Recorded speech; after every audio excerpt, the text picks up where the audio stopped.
Diemžēl mūsu pārraidi pārtrauca čigānu trakošanu. Šajā gadījumā mušķa. Mums nozaga bumbu. Tā bija zelta māte. Iespējams. Tā kā mums ir problēmas ar bumbām, mēs jums sakām paldies par raidījumu skatīšanos un ka tur iesaka. Nomienieties. Studijā mums ir mazas nekārtības.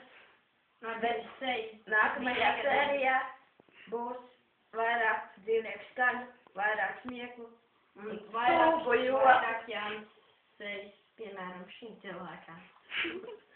Ko tu apsmēji manu seju? Mēs esam dzīvoju. Un tā seja neglīt vienkārši to nevar. Labi. Tiksimies pēc mēneša. Varētu Augsts.